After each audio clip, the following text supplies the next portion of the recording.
had a lovely.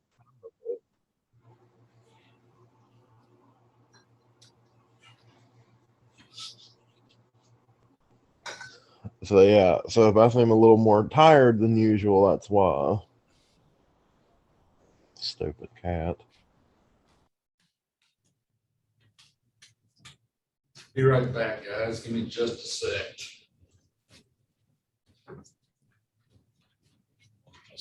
Laugh really hard and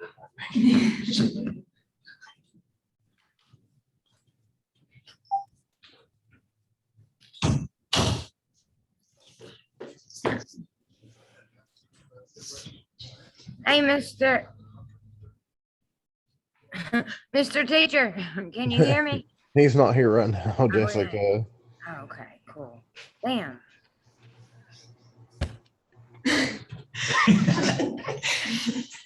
So who didn't watch the movie? Not I. But I've done clip notes and done the paperwork on it. I thought it was really good, dude. I watched it. Yeah, I I definitely. can't find time to watch these damn things, man. That's me right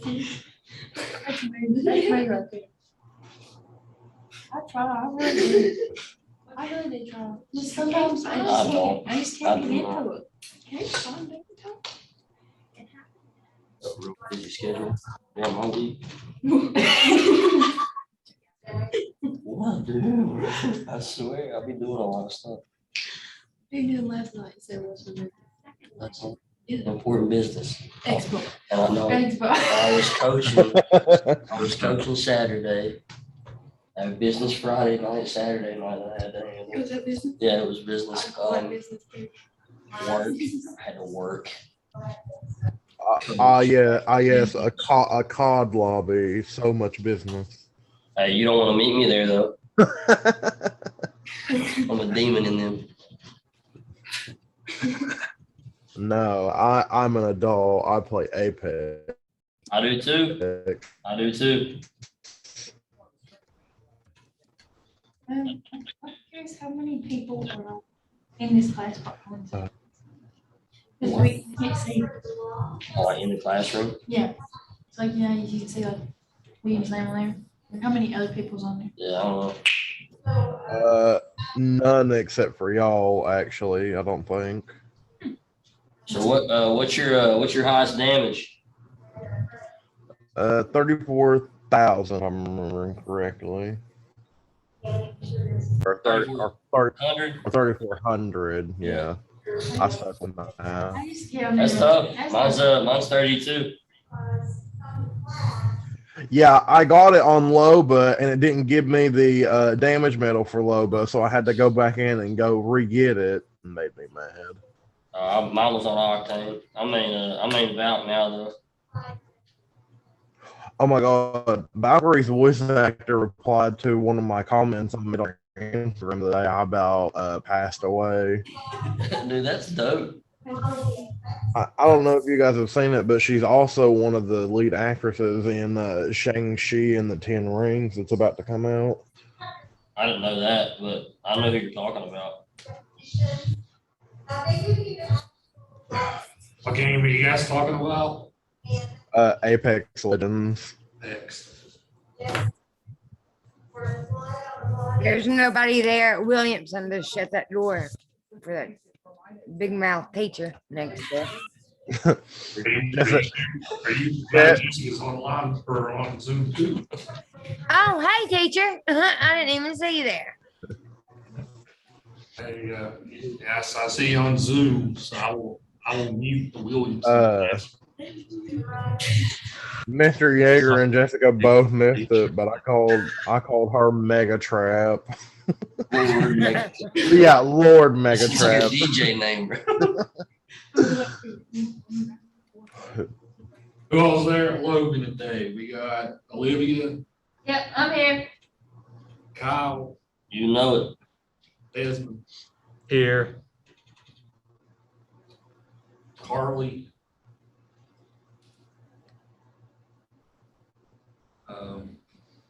Ira Taylor. I don't Myra, Haley Tomlin, Here. and Brenton Williams. Attendance in this class has been spotty, so no. We're living it. Alexa, remind me in 2.5 hours to return my book. Okay, I'll remind you. that You didn't call my name. I didn't I know. got you, Jessica. I got you. Oh, okay. We're on Zoom. He doesn't really need to ask if we're there because he can just see our names.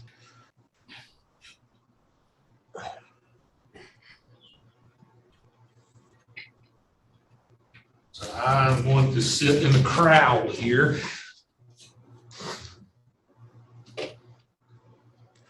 Look at it. The teacher's one of us now. All right. Yeah. One more thing. That's awkward. Oh, William Copley. There you are. Wave to it. It's like so dark in my room. I have blackout curtains. No doubt. Let me go turn my light on, even though it's dim as all get How'd out. you do that? Start video? I don't know. Lord, how much? Yeah, we can see you, Jessica. Hey there, Jessica. He can't say. This is a little better than the way we had it because now whoever's talking will show up on screen. So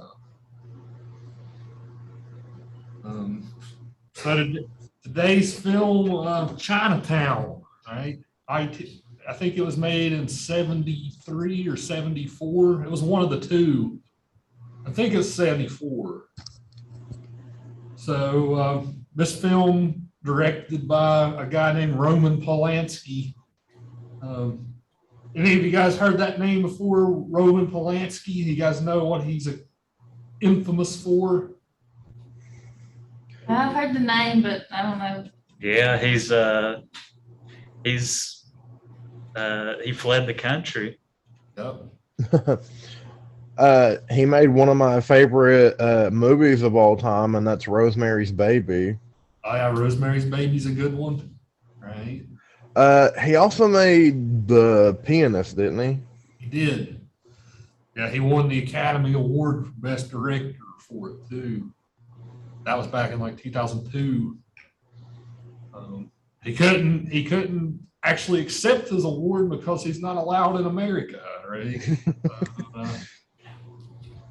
So for those of you who don't know the story, Roman Polanski, like I said, great director. In Chinatown here, he plays the guy who cuts Jack Nicholson's nose in that scene. The scene where they cut Jake Giddy's nose, the guy who does it, that's Roman Polanski. It's a case of a director showing up in his own film.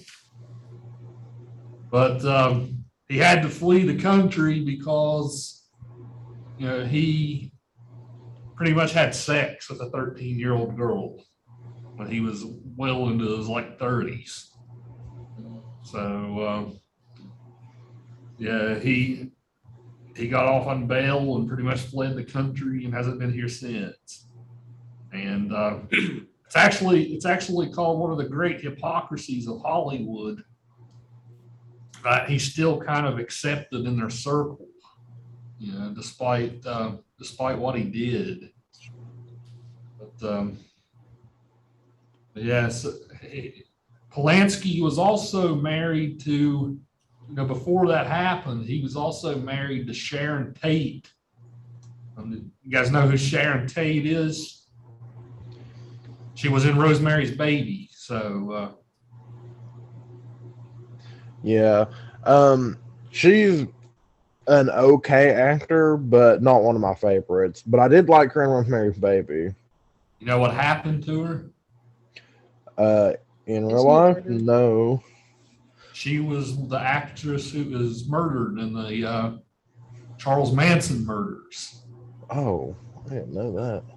She was the actress murdered during the Charlie Manson murders.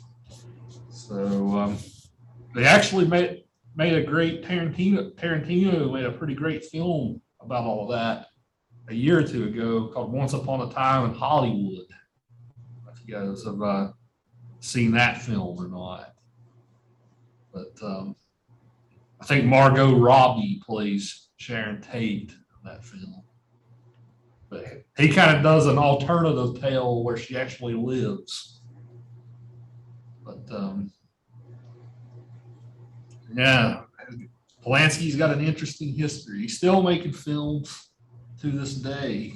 But Chinatown's and The Pianist are probably, and Rosemary's Baby, those are probably his top three as far as great films that he's made. So this film also stars the great Jack Nicholson, right? Of all actors in this class, Jack is probably my favorite. Right? We're going to get 2 glimpses of Jack this semester with this and The Shining.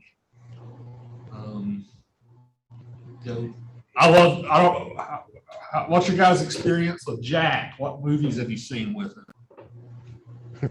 Here's Johnny. Departed.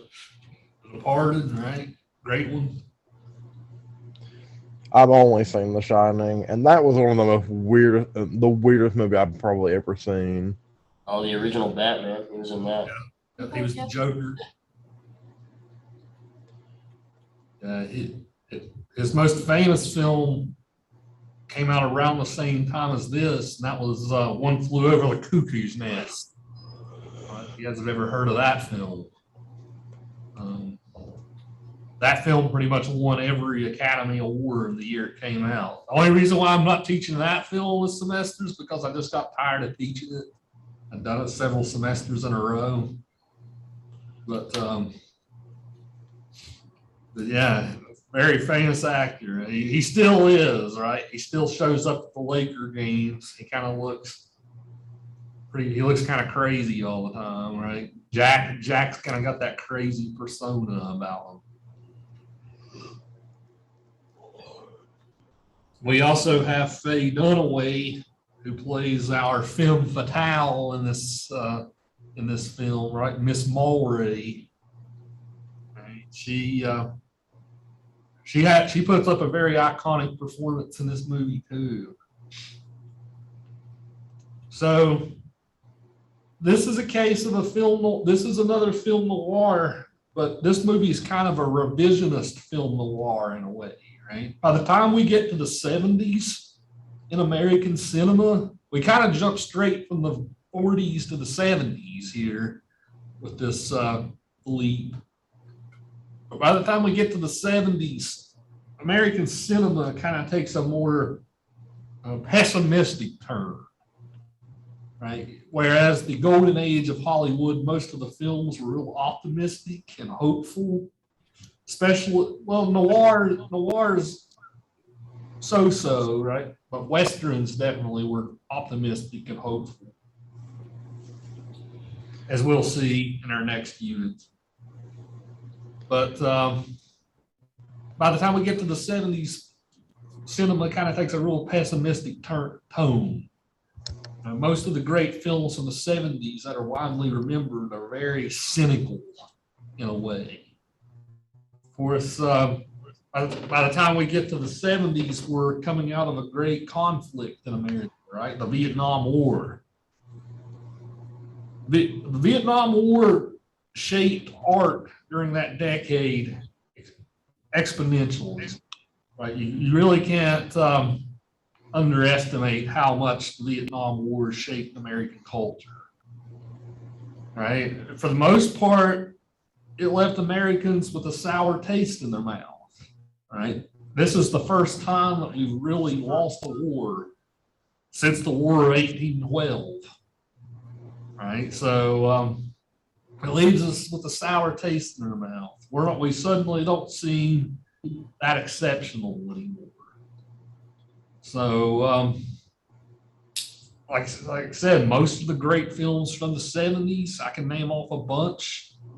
Cuckoo's Nest, this film, Apocalypse Now, the Texas Chainsaw Massacre, right? A lot of the great Taxi Driver, a lot of the great films from the 70s are very cynical and almost depressing in a way.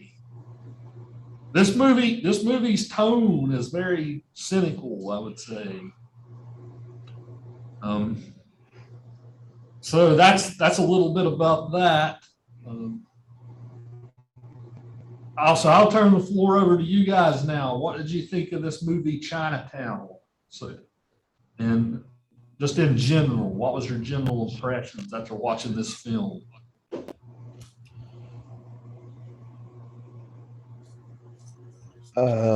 Personally, this is my first time watching this film. I actually really liked it, but like you said, it has that very cynical feel to it. I did not expect this film to get that dark, because it's like, we're introduced to it, and it's like most of the movie, just our femme fatale is just, a normal run of the mill, and then we find out her past, and I'm like, was not expecting that, but I have to remember this is what is at an era where, one, we're coming out of the World War II conflict, and women are starting to become more and more independent, and entering the workforce and want to stay there, and they're finally getting like a better voice in the public eye, and things are starting to happen for women. And so that is another part on top of the Vietnam conflict that really enters into like this era of movie making.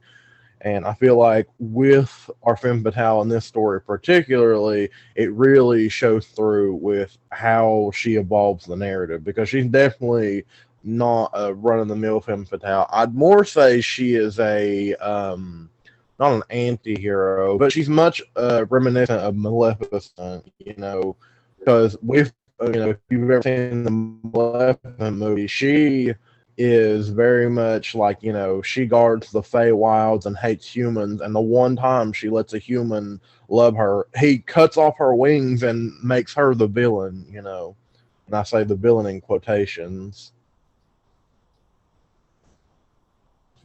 Right. Yeah, I think you're right, Will. She's definitely a complicated character, right? She's not just a plot and device like femme fatales were previously, right? And she is a very complicated woman with a dark history. And we don't find out what that is till probably 85% of the way through the film, right? That's when the mystery finally unravels for us. Yeah, and when we finally do, it's like, oh, everything she's done makes sense. Like, I'm very much a firm believer, if you can give a villain a relatable enough or a good enough backstory that gives them the reason of why they're seen as like the villain, I feel like it doesn't excuse what they've done, but it definitely makes you more sympathetic to them and not calling them a villain. Well, so the rest of you guys think about this film? Maybe it's characters, or its tone, its ending, perhaps. This movie has one of the most famous endings in all of cinema. What do the rest of you guys make of this film? I wasn't really a fan of the acting. Okay, why so? Just towards the end of it, like, it just kind of seemed real cliche, the way they moved, the way like they screamed and everything. It was just kind of real, I don't know, old school, I guess. Like the actors nowadays, they're a lot more into it. Like whenever she got shot and she was laying there in the car, the girl beside her just sit there and kept screaming as loud as she could, but she didn't react anyway. She just sat there and screamed over and over again. She didn't move. Right. Well, I mean, at that point, like, she's. What do you do in that situation? I honestly was like, I understand why she's just screaming, because, like, honestly, what do you do? That's a case too of a character that has a disability, right? Just because, well, she comes from incest, right? So she's Oh kind of, yeah. yes, so she's not, that character isn't, that little girl isn't all there anyway. So maybe that was by design. I don't know.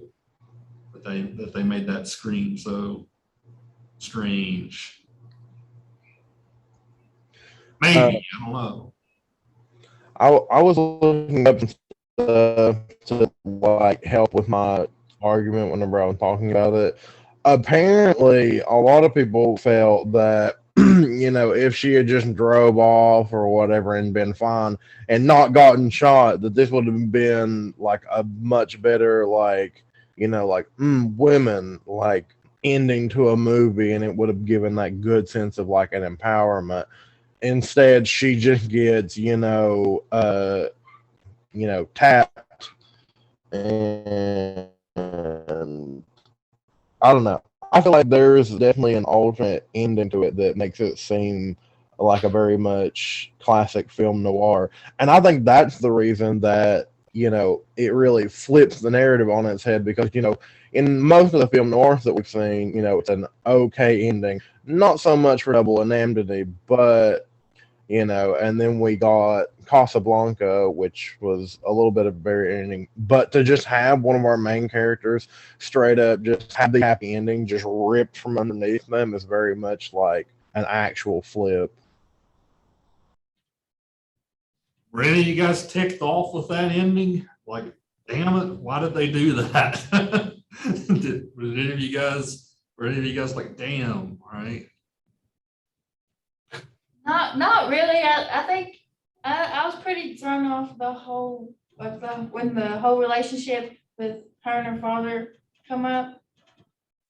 I was more shocked over that than her dying. So like the whole movie is all I could think about. Right? Why were you shocked by that? Like, did you find the father to be kind of trustworthy in a way? Yeah, I kind of leaned towards him at first, and then when they're like, "Oh, well, Catherine's her sister and her daughter," I was like, "Well," I kind of had to rewind a little bit. I was like, "Wait a second." Yeah. I don't know. I think it just caught me off guard because like the other movies that we've watched so far, like they're more like mysterious, but I feel like this film's way more dark, like for the time period being. Because it was just so straightforward with it. It's a case where the main antagonist in the film is male too, right? Which is different than our other noirs that we've seen.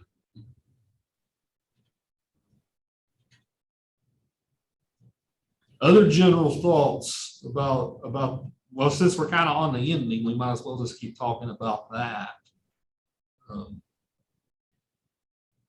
Other thoughts on this ending? How did it strike the rest of it? It definitely should have another ending. Okay. A rapist and a murderer won. Right. It just don't seem right. Had me shaking my head. Right, so Keegan, why does that not? Keegan, why does that not seem right to you? I just feel like we watched the whole movie, and then at the end, the villain wins, and you're just like, "Come on!" I mean, it just disappointed me. Right. I ask you guys this question though: is that reminiscent of real life? Right? Yes. Does the evil character sometimes win? Yes. More often not, actually.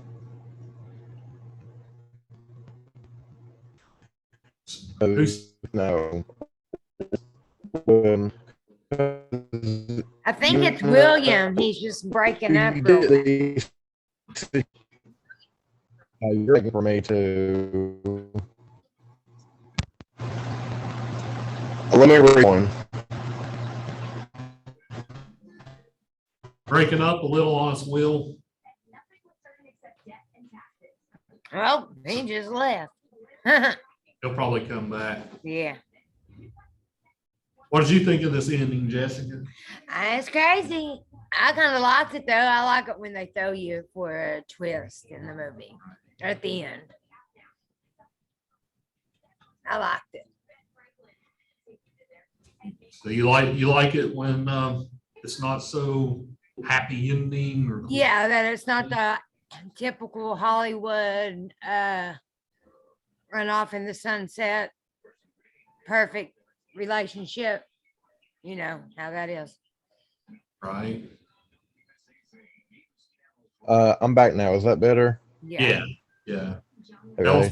Tell us what you were saying a second ago, Will. Oh, I was saying that you said, it's very reminiscent of real life. The villains usually get away with it, which is very true because, if you think about it, a lot of times people have conditioned women, especially now, to defend the person, especially if they're family that has, sexually abused them. Like, you're more likely to be sexually assaulted by somebody than a stranger.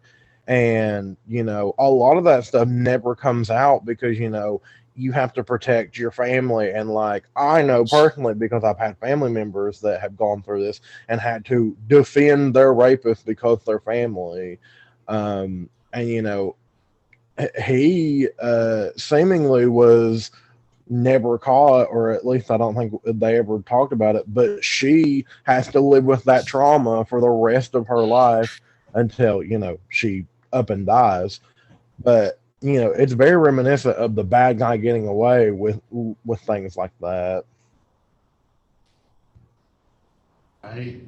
Not to mention all the money and power that this guy has, right? Oh yeah, powerful people always get away with crime. He's pretty much got the police force completely balled off, right? Where, well, you got Salt. You heard the famous line at the end, right? Jack or Jake. I always want to call him Jack every film he's in. But the Jake character, right? He's very upset. He wants justice for what just happened, but they just kind of walk him off and they say, "Forget it, Jake. You're in Chinatown." And that's so sad. That was so sad how they done that.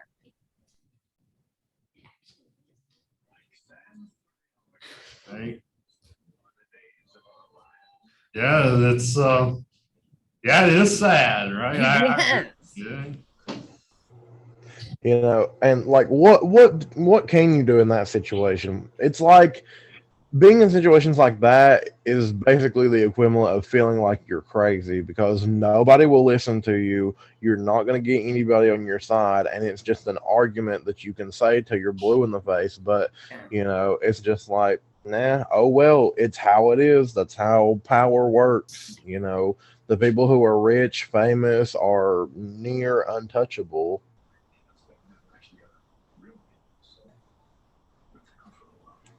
Hey, I'll go back to you, Keegan. After all this, what do you think of the ending after we've parsed all this out a little bit? I think JJ gave it his best. Right. I mean, all that performance he did, and just the face at the end of it was just, it speaks for itself. Okay.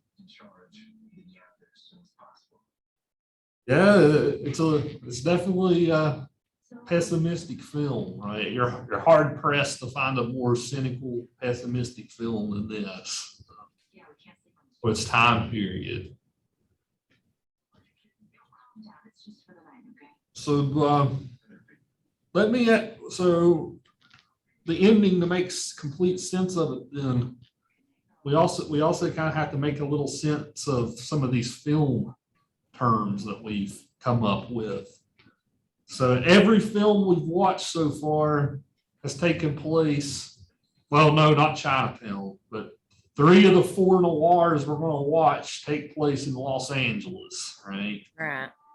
Right. So we again have Los Angeles as our as our setting here. So late 30s, early 40s, Los Angeles is kind of where this thing is set.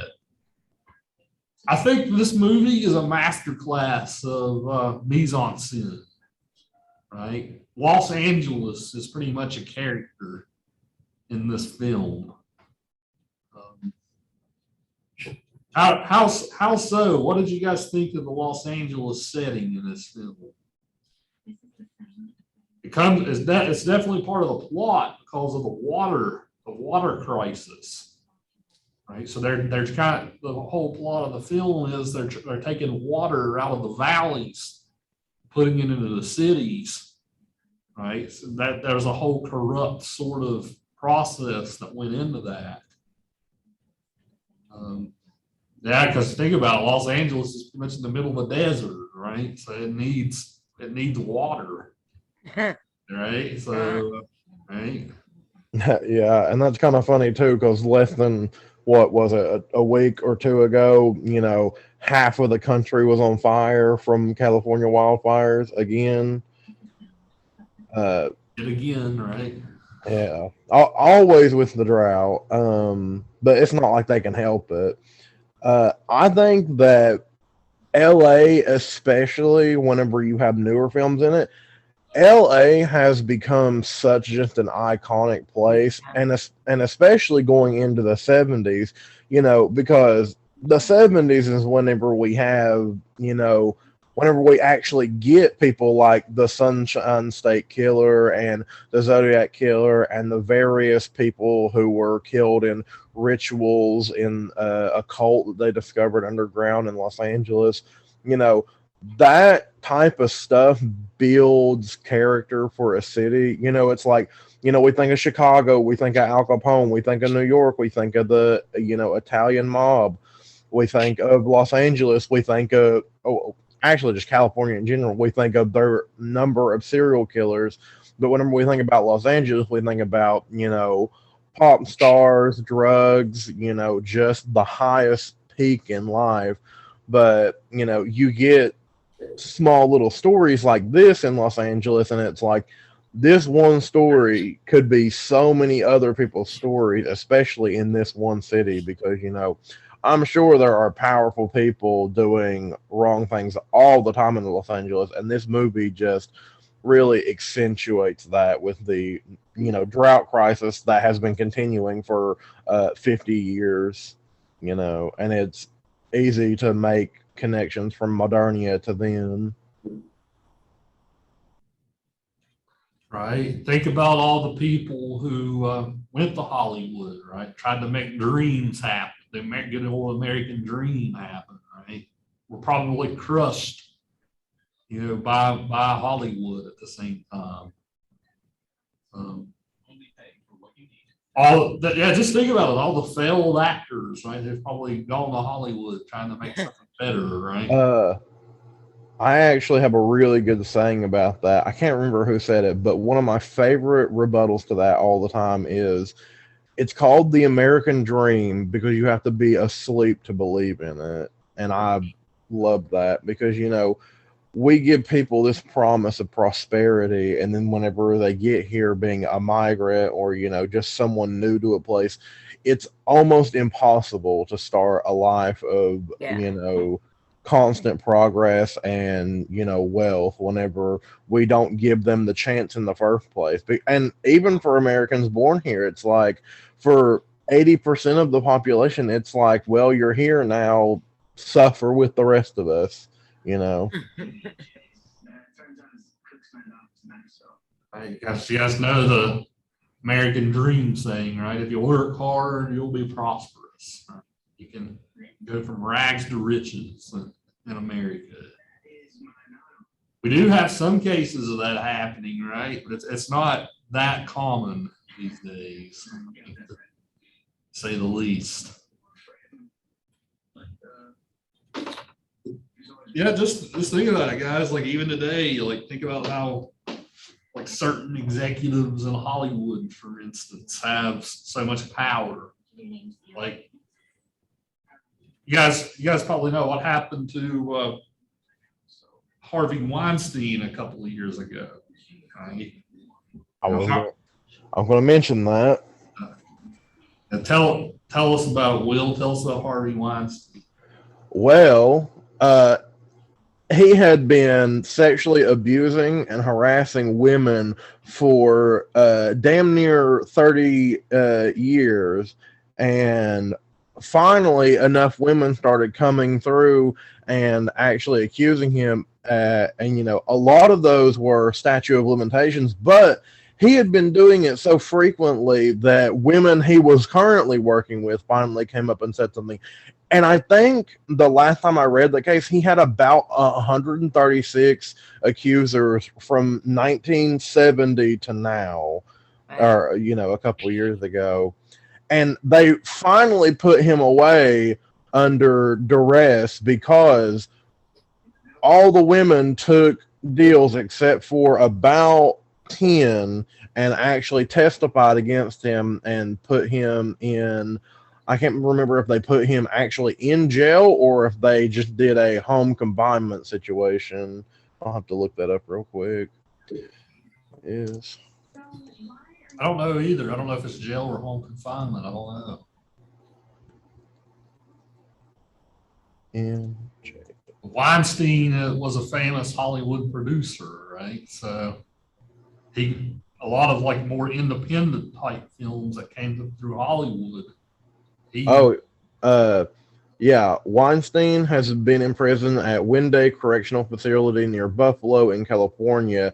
They took him from New York to have him put to trial in California because that's where most of it took place. He's serving 23 years for being convicted of 2 sex crimes in Manhattan, first-degree sexual assault and third-degree rape, which are the only ones that held up under the statute of limitations in the state of Manhattan. So, yeah. I don't feel like 23 years is enough for him, though. He's probably in a pretty luxurious jail out there, too.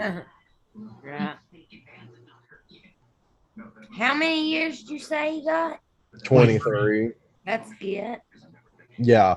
But you know these big people who go to jail, they never get shanked or anything. They run the prison at that point.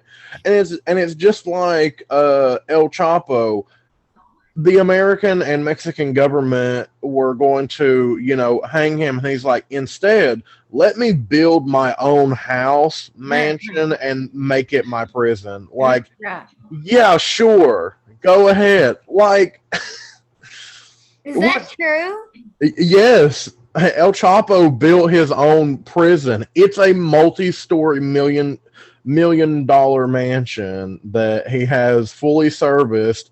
But, you know, there's guards around the property. But, I mean, it's like, where else would you want to go whenever you have air? He has food flown into him from places like Paris and Italy. And, you know, he's the biggest drug lord in the entire world. And we just let him have his own house. I want to go to his prison if I ever get in trouble. I'll request that.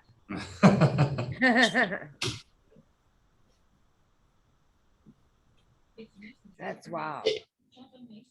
Yeah, Weinstein, all those years, like to get for actresses who wanted roles. He would do quid pro quo, trading sexual favors for roles and stuff like that. So, yeah, really creepy guy, right? But it's very related to this film. Well, them girls are nasty too, though.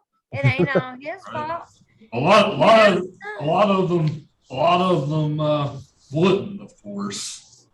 I mean, that was part of the whole lawsuit. Right. There's probably many who did as well. Right, no doubt.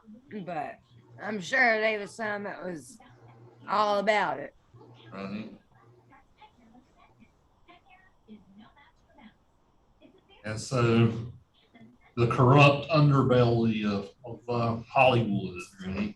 Yeah. This is a theme that's definitely going to come up for our next film too on Thursday, Mulholland Drive, right? A lot of the same stuff we're talking about, we're going to talk about again on Thursday. But I'll ask you guys this: what especially about like 1930s or 1940s Hollywood? What's what's special about that setting, right? Because we think about movies in Los Angeles, but there's so many like films set in like 1930s, 1940s Hollywood, LA. Um, what's special about that setting, right? What's unique about it? What kind of magic sauce, right, goes into like putting us into that setting of 1930s Hollywood? Whenever we talk about Hollywood here in this film too, right? There's lots of other stuff. Right? We got the cars, right? We got the architecture Right. of 30s Los Angeles. And I guess you can find like where it's so big, you can drive a little bit and have countryside, and then drive and you can have a desert. And Right. Uh, I feel like one of the big things, or one of the main reasons that people go to California is because, especially in the 30s and 40s, California was having it's essentially its renaissance.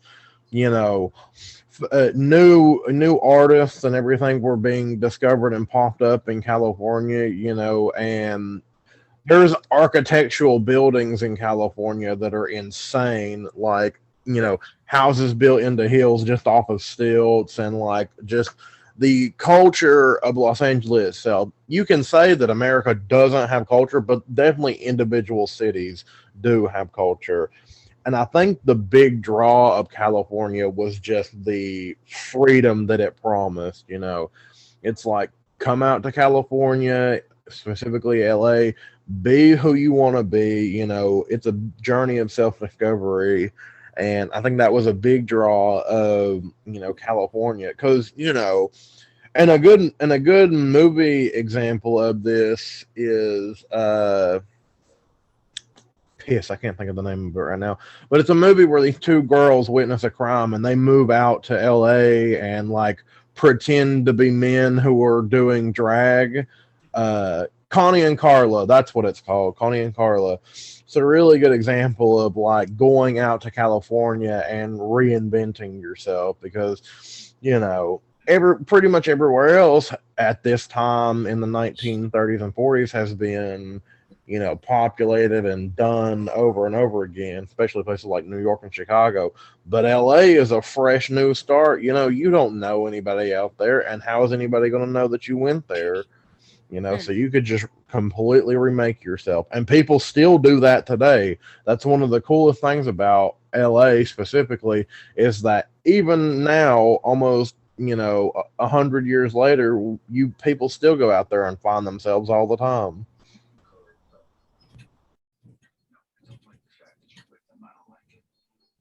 Right. Yeah. This idea of starting anew, right?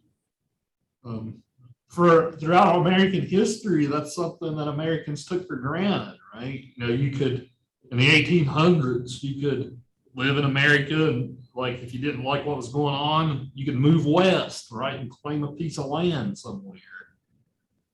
But 30s or 40s Los Angeles, right, that's pretty much the limit of that, right? We're as far west as we can go now.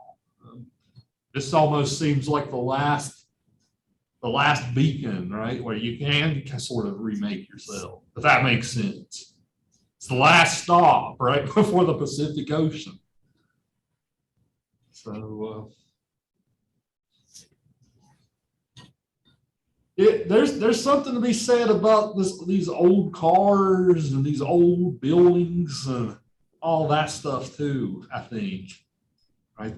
There's just something magical, right, about those old cars from the 30s and 40s, and the old LA buildings. If you go to LA today, you can still see some of those that are still left.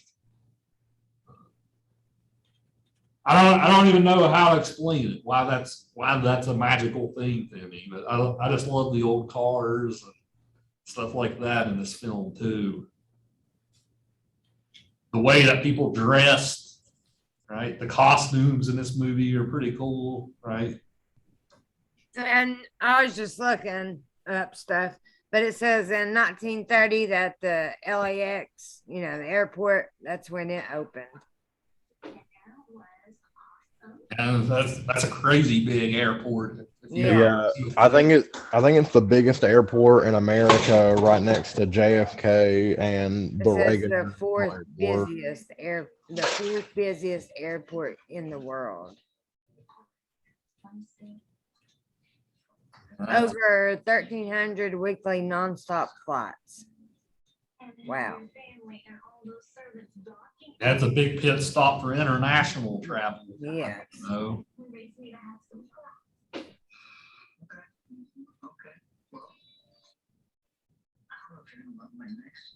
yeah, like I said, just the way characters are dressed, the setting, right?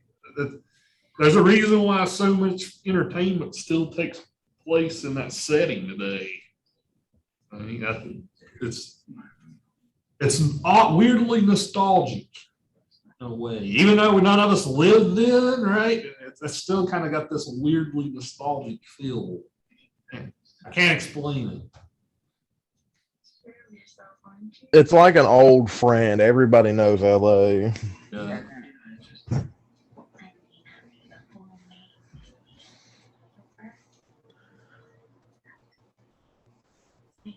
I don't know. Are we overanalyzing the setting here? Do you guys think? What some of you guys in Logan think about the LA setting?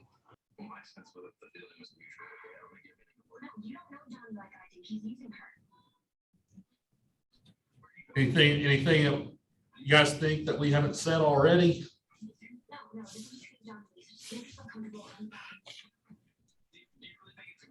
The way they talk, does like the slang they use. The slang? Yeah, because I remember in the first movie we watched, it was kind of confusing on like if they'd make a joke. And I was like, I have no idea what they're talking about. And it, like in the second movie we watched at Rick's Cafe, like they would light a cigarette and say something slick, or they'd be like, "Oh, that's a fine thing," or I don't know. It kind of puts you in their mindset too.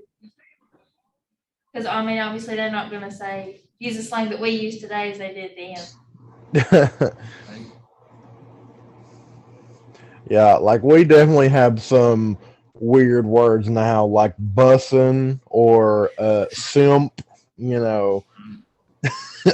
which my mother finally started to pick up on our language, but I really don't like that. But I think My little boy starts talking to me, and I'm like, look, I don't know what you're talking about.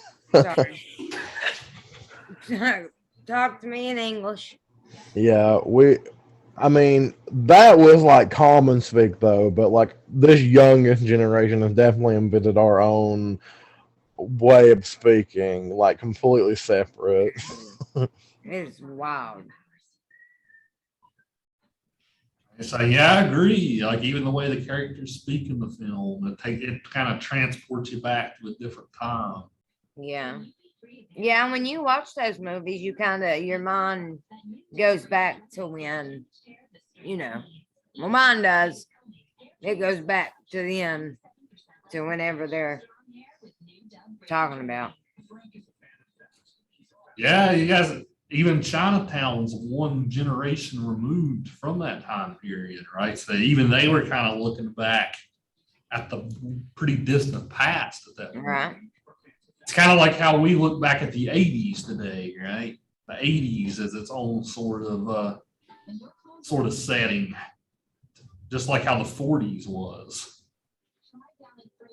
We're still very oddly reminiscent or nostalgic about 80s culture. And well, most of us in here probably never most of you guys in here were born in the 90s or the early 2000s probably. So looking back at the 80s, right? That's kind of like how they would have looked back at the 40s and the 70s, right? Yeah. and I just wanted to bring this up. I don't know if we've talked about this yet, but since we're talking about like the area and cultural importance, Chinatown, I don't know if any of you know this, but Chinatown as a slang word just means a bad neighborhood. Like, and they have used it forever. Like, and this particularly has to do with the line where he says, "Forget it, Jake, it's Chinatown." Chinatown isn't like just, like the upper district market of like, a Chinese Oriental neighborhood or anything like that. It's the place where bad things happen in a town. So like if you say, "Oh, I'm gonna go meet Jerry down at Chinatown," it either means that you're gonna kill him or he's gonna kill you. And and the reason why this developed is because a lot of mobsters would do business in shady back alleys in these Oriental markets, and so they developed a kind of sense of having a bad reputation. So a lot of people still nowadays avoid Chinatowns for stuff like that, and the mobs still do business there, especially with recently the triad coming over to America and starting to develop their industry here. And if you don't know what the triad is, it's just basically the Japanese equivalent of a mob. Yeah, I got I don't even know what to call it. I got played in Chinatown in New York. Bought a watch that was really nice. Stopped working for like 5 minutes. Yep. And then the big hand just started spinning. I was upset. Yeah, but that's why you don't buy things from Chinatown unless you personally know the people, because then that's whenever they give you the good stuff. But Chinatown is just a word for where bad things happen. So I feel like that is more indicative of the movie rather than the actual setting itself of like a Chinese Oriental, flea market.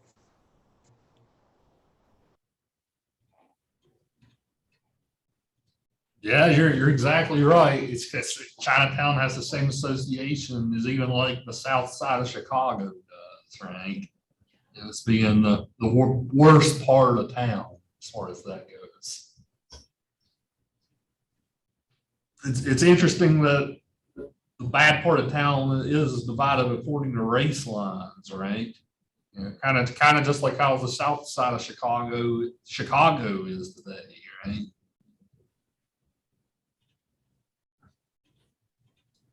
Where the Cubs play baseball, that's the good side of Chicago, right? Where the White Sox play, that's the bad side of Chicago.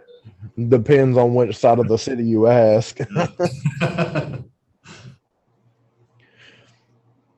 And that really is like reminiscent too of like the industrial era in England. Like, like, oh, I grew up on West Side, I grew up on East Side, like places like that. It's just, I find it very funny that people can grow up in the same city and have a completely different experience depending on the side of the tracks that you're on. That's another way of saying it. Like, oh, them's the wrong side of the tracks. Yeah, the great musical West Side Story probably does that best. Right? Well, which they're remaking, by the way. I don't know if you guys saw that. That musical's going to have a remake. I hope it's not what they did with Cats. You can't get more creepy than that Cats movie. Why did they give them buttholes?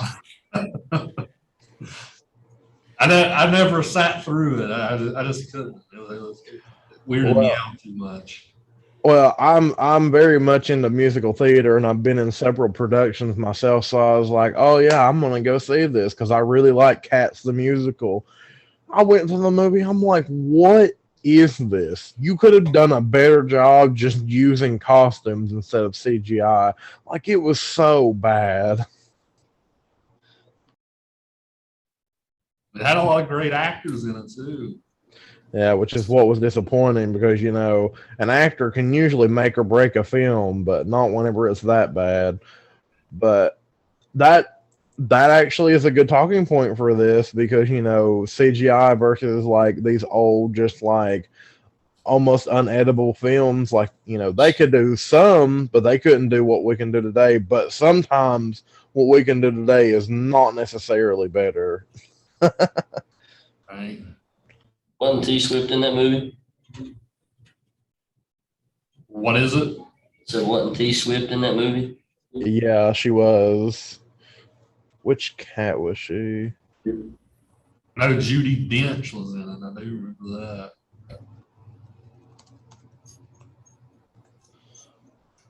Another question I want to ask you guys about Chinatown is the score. Right? What did you guys think about the soundtrack in Chinatown? I love it. I think that's my favorite part about this film.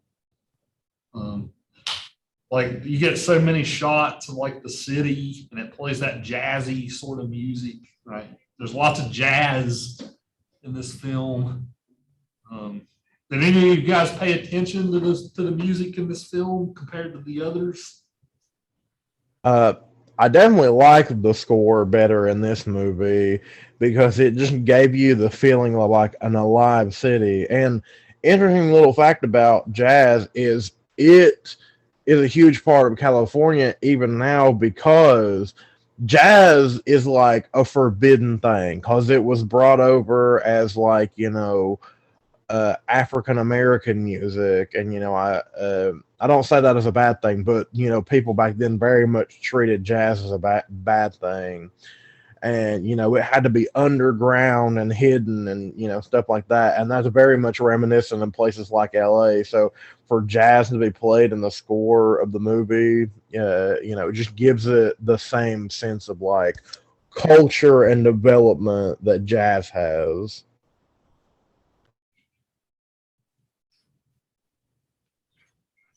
Yeah, you're exactly right. Right, jazz music started, as mostly an African American form of music, right? So,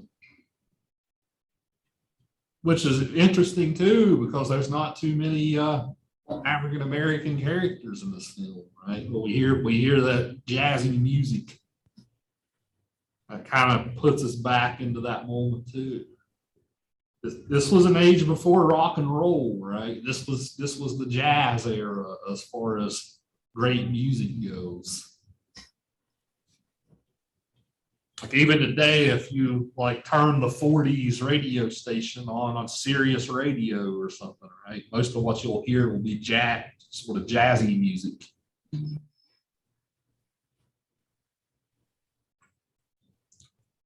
Jerry Goldsmith was our composer in this film.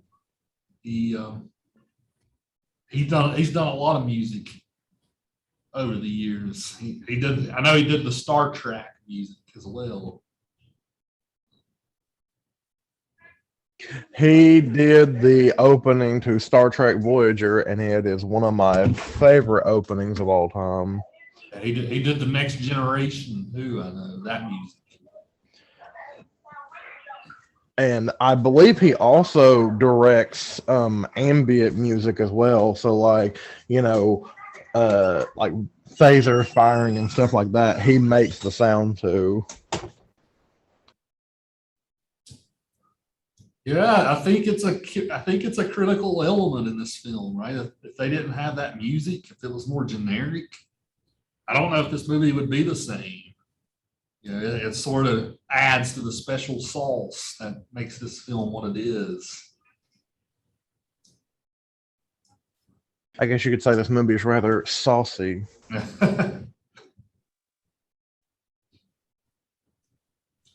We never talked about Jake, the character of Jake Giddings, right? We haven't talked about that character too much. What did you guys make of Jack Nicholson's performance as Jake, the guy who kind of uncovers all this? We talked about his reaction in the ending. We really haven't talked much else about him. How did you guys think of this character, even this performance, Jack Nicholson?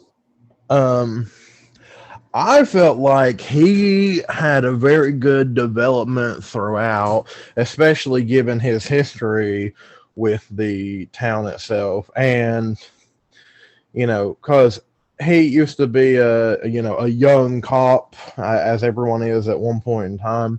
Right. And for him to have to suffer such humiliation this way that he has, because he's been tricked by this woman for 90% of the movie, finds out that her father was her abuser, and then at the end can't do anything about it. I feel like that flips his character on his head, because he's supposed to be our hero.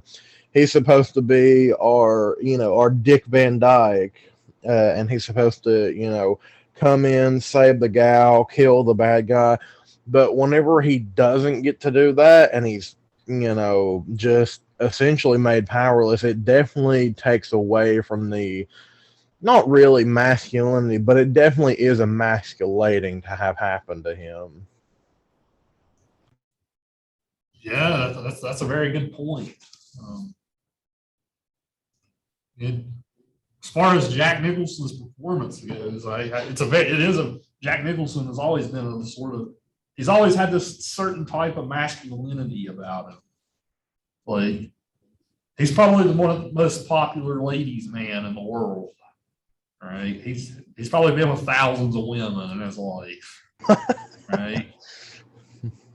If you listen to stories and stuff, like, you'll hear about, or like, I've listened to podcasts and stuff where they talk about like how much of a ladies' man he was, and still is, even in his old age. Yeah, I'm sure The Shining was the only movie he had ever had to chase after a woman. Yeah. Are we watching that movie? Because that movie's super weird. Yeah, we're watching it around Halloween. My favorite scene in that whole movie is the man in the dog suit looking up and it's just like, what? Why are you judging me? And then he closes the door and I'm like, what is this movie? Yeah, I love the joke about with the nose and the PI with the big nose, right, sniffing out the crime. I love how he gets his nose cut in this film. So he's kind of walking around with a big bandage on his nose half the film. Right? Yeah, he looks kind of goofy walking around half the time, which I think's funny. I bet that hurt, like having a nose ring ripped out or something. Oh yeah, yeah. The blood squirted Shit. in that scene, right? It was kind of a hard scene to watch. Yeah, isn't gross. Ugh. Supposedly, Jack, his acting, he got that reaction out of Polanski, right? Because he was like talking shit to Polanski. Oh. About like how short he was and all this, right? So he even got that sort of violent reaction. That was personal. Yeah, that wasn't that wasn't fake, right? He literally He was mad.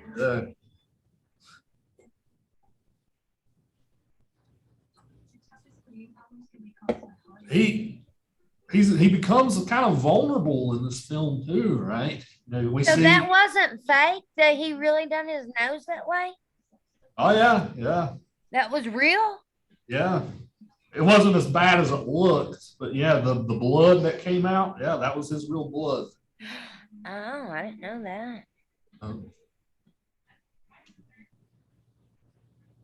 that. Very reminiscent of several of the scenes in Kill Bill. I don't know if anybody's ever seen it, but